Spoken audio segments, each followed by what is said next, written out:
បាទជាបឋមខ្ញុំប្រកាសណាខ្ញុំបាទសូមនមស្ការចំពោះគុណប្រតនត្រ័យទាំង3ដោយសេចក្តីគោរពជ្រះថ្លាដល់គង់ពោះនិងសូមគោរពជំរាបសួរដល់ពុកម៉ែបងប្អូនប្រុសស្រីយុវជនយុវតីប្រិយមិត្តទាំងអស់ជាទីរាប់អានផងដែរបាទនៅក្នុងវេលាឱកាសនេះខ្ញុំប្រកាសណាខ្ញុំបាទនឹងចែករំលែកបទពិសោធន៍ទាក់ទងទៅនឹងមូលហេតុដែលនាំឲ្យកើតបញ្ញាដែលព្រះសម្មាសម្ពុទ្ធជាម្ចាស់ព្រះអង្គទ្រង់ប្រកាសសម្ដែងថាមាន3យ៉ាងយ៉ាងហេតុទាំង3ប្រការនេះពិតប្រាកដណាស់ថាជាហេតុនាំឲ្យកើតមានបញ្ញាព្រោះជាពាក្យព្រានប្រដៅរបស់ព្រះសម្មាសម្ពុទ្ធបាទជាប្រការទី1ដែលហៅថាសុតមយបញ្ញាសុតនឹងប្រែថាស្ដាប់បាទសុតមយបញ្ញាហ្នឹងគឺបញ្ញាកើតឡើងដោយសារការស្ដាប់បាទបើមិនមានការស្ដាប់ទេណាគឺมันអាចនឹងកើតទៅជាបញ្ញាបានទេព្រោះបញ្ញាអ្វីគ្រប់យ៉ាងដែលអាចដឹងអាចយល់អាចស្គាល់ទៅបានលុះត្រាតែមានការស្ដាប់នឹងជាខាងដើមជាបឋមសិស្សានុសិស្សក្តីនិស្សិតក្តីបើរៀនមិនស្ដាប់សួរថាចេះយល់ដឹងដោយរបៀបណាអញ្ចឹងបញ្ញាកើតតាមផ្លូវត្រចៀកនឹងឯងគឺការស្ដាប់បើខ្វះការស្ដាប់មួយហើយគឺចប់มันអាចយល់អ្វីបានទាំងអស់ដូចមនុស្សគួរថ្លង់អត់ដឹងអីអត់យល់ទេដល់តែធ្វើកាយវិការ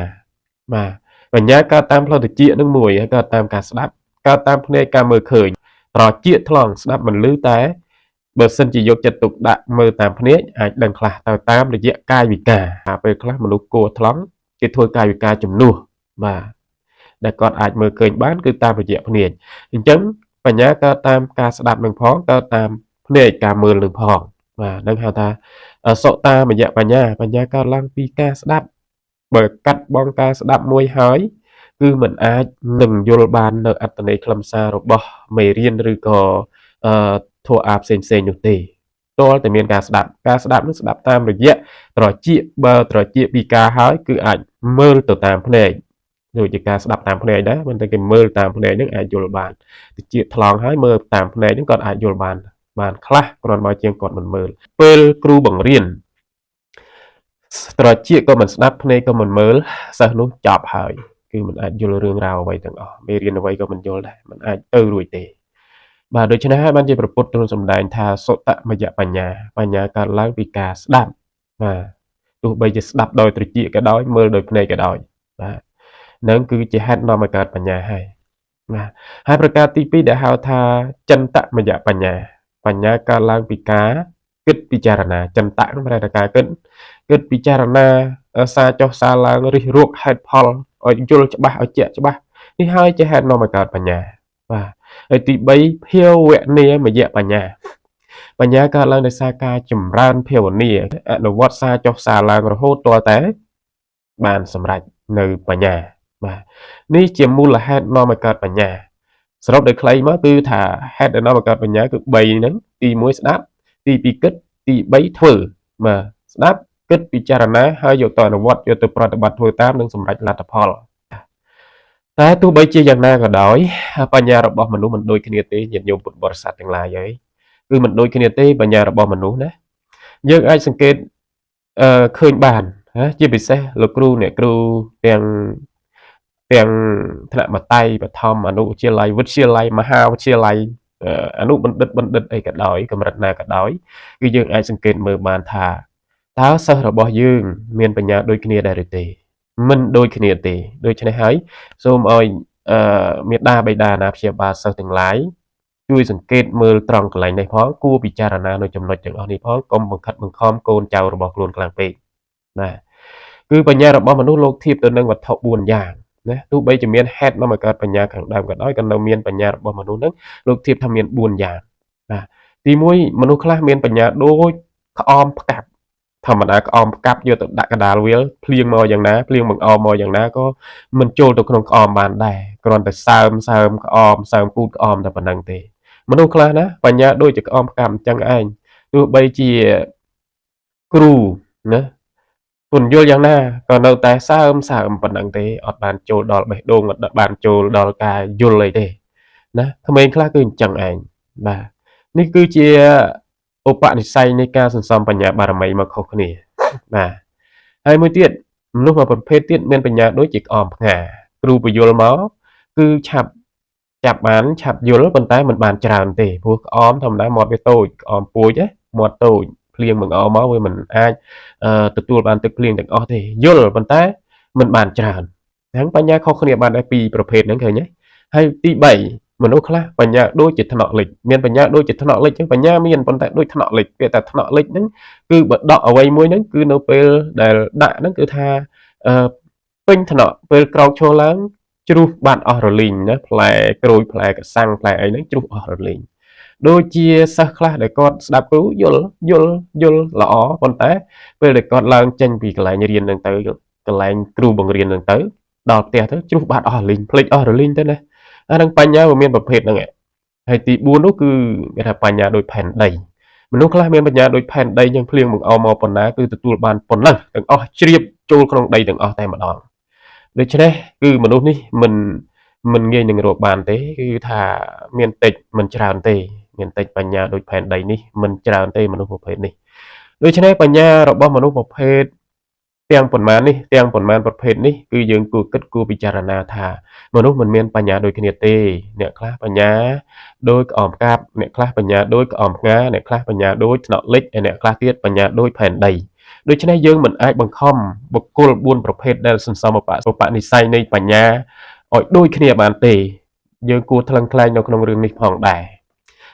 ជាពិសេសគឺមេដាបេដាអាណាព្យាបាលរបស់សិស្សត្រូវយល់នៅក្នុងបញ្ហានេះកុំបង្ខិតបង្ខំកូនខ្លាំងពេកជាពិសេសកូនយើងនៅតូចថ្នាក់បតៃថ្នាក់បឋមអីហ្នឹងឃើញកូនគេចេះកូនឯងមិនចេះខឹងណាស់ហេតុអីឲ្យកូនគេចេះកូនឯងមិនចេះយើងគួរមើលហេតុខាងដើមរបស់វានោះថាតើកូនរបស់យើងធ្លាប់សន្សំឧបនិស្ស័យបារមីបញ្ញានឹងបានច្រើនប៉ុណ្ណាហេតុអីបើកូនគេចេះកូនយើងមិនចេះយើងមិនអាចបង្ខំខ្លាំងពេកបានទេព្រោះបើសិនជាគ្នាស្ថិតនៅក្នុងជាបុគ្គលមានបញ្ញាថ្នាក់ក្អមផ្កាប់គឺមិនអាចឲ្យដូចជាបុគ្គលក្មេងដែលមានបញ្ញាដូចក្អមផ្ងាបានទេហើយក្មេងដែលមានបញ្ញាដូចក្អមផ្ងាក៏មិនអាចបង្ខំឲ្យទៅដូចជាក្មេងដែលមានបញ្ញាដូចផែនដីបានដែរដូច្នេះវាទៅតាមកម្រិតរបស់វាយើងមិនអាចបង្ខិតបង្ខំឬក៏ទៅបន្ទោសនរណាបានទេជួនកាលយើងទៅបន្ទោសគ្រូថាកូនគេបរៀនទៅចេះងាយកូនខ្ញុំមិនចេះទៅគ្រូមិនបានបើគ្រូបរៀនទាំងអស់គ្នានឹងឯងយកចិត្តទុកដាក់ទាំងអស់គ្នាប៉ុន្តែការចាប់បានបញ្ញានៃការទទួលបាននឹងវាខុសគ្នាទៅតាមឧបនិស្ស័យដែលកូនធ្លាប់សន្សំចឹងមិនអាចបន្ទោសនរណាបានទេប៉ុន្តែទោះបីជាយ៉ាងណាមេដាបេដានិងគ្រូនេះឯងគឺត្រូវតែជាកាតាលីករជួយជំរុញសិស្សលើកទឹកចិត្តសិស្សឲ្យរៀនឲ្យបានគ្រប់គ្នាណាមិនត្រូវរំពឹងទៅលើអ្នកណាម្នាក់នោះទេតែគ្រូរំពឹងតែទៅលើឪពុកម្ដាយឲ្យជួយឪពុកម្ដាយអាណាព្យាបាលរំពឹងតែទៅលើគ្រូតែម្ខាងឲ្យជួយគឺមិនកើតទេត្រូវតែសាមគ្គីស្រាក់ដៃគ្នាណាលោកគ្រូអ្នកគ្រូបង្រៀននៅសាលាហើយទៅដល់ផ្ទះឪពុកម្ដាយមេដាបេដាអាណាព្យាបាលជួយរំលឹកជួយជំរុញលើកទឹកចិត្តបង្រៀនបន្ថែមនៅផ្ទះផងកុំដាក់អាងថាដាក់មកគ្រូហើយថាផុតឲ្យតែគ្រូបរៀនទៅចេះអត់ទេព្រោះគ្រូបើសិនជាគ្រូបរៀនគួរផងតែ1ម៉ោង2ម៉ោងហ្នឹងផុតហើយណាហើយបើគ្រូរត់នោះទៅមកព្រឹកហ្នឹងផុតហើយណាសាលាបឋមហើយនៅផ្ទះនេះច្រើនម៉ោងណាស់ដូច្នេះមេដាបេដាអាណាព្យាបាលគួរគិតនៅក្នុងរឿងហ្នឹងអ្វីដែលសំខាន់គឺយើងត្រូវជួយទាំងអស់គ្នាទើបកូនចៅរបស់យើងនឹងអាចរីកចម្រើនបានទោះបីជាគ្នាស្ថិតនៅក្នុងបញ្ញាណាក៏ដោយបញ្ញាក្អមកាប់ក៏ដោយបញ្ញាក្អមផ្ងាក៏ដោយបញ្ញាថ្នាក់លិចក៏ដោយបញ្ញាផែនដីក៏ដោយបញ្ញាដូចផែនដីក៏ដោយយើងត្រូវតែជួយជំរុញព្រោះបើសិនជារៀនគឺគ្រាន់បើជាងមិនរៀនបាទទោះបីជាស្ថិតក្នុងបញ្ញា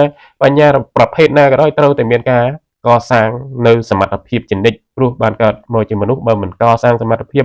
មិនខិតខំប្រឹងប្រែងបដិបដោយទៅតាមយថាកម្មទេមិនអាចទៅរួចទេដូច្នេះត្រូវតែខិតខំប្រឹងប្រែងទោះបីជាគាត់ស្ថិតនៅក្នុងបញ្ញាថ្នាក់ណាក៏ដោយបាទរៀនគ្រាន់បើជាងមិនរៀនគ្រាន់តែខ្ញុំបញ្ជាក់ប៉ុណ្ណឹងបាទហើយសូមឲ្យមេដាបេដាណាព្យាបាលលោកគ្រូអ្នកគ្រូទាំងអស់យល់ផងនៅក្នុងរឿងទាំងអស់នេះបាទហើយសង្ឃឹមថាមេដាបេដាណាព្យាបាលរបស់សិស្សានុសិស្សនិងលោកគ្រូអ្នកគ្រូបានយល់អំពីបញ្ហាទាំងអស់នេះដើម្បីកុំឲ្យដាក់សម្ពាធខ្លាំងពេកទៅលើកូនចៅរបស់យើងបាទបុគ្គលខ្លះមានបញ្ញាដូចក្អមផ្កាប់មានបញ្ញាដូចក្អមផ្ងាបញ្ញាដូចថ្នាក់លិចអីហ្នឹងបើសិនជាឲ្យគាត់រៀនទ្រឹស្ដីរៀនជាមេរៀនអីគឺលំបាកចងចាំបានច្រើនណាស់បាទពួកគាត់មិនសូវមានការចងចាំបាទហើយសម្រាប់អ្នកដែលមានបញ្ញាដូចផែនដីនោះគឺគាត់ដាក់ចាំតែម្ដងគាត់ពូកែចាំបាទអញ្ចឹងវាខុសគ្នាអញ្ចឹងឯង បុគ្គលពីរផ្នែកនេះខ្ញុំសូម recommend ថា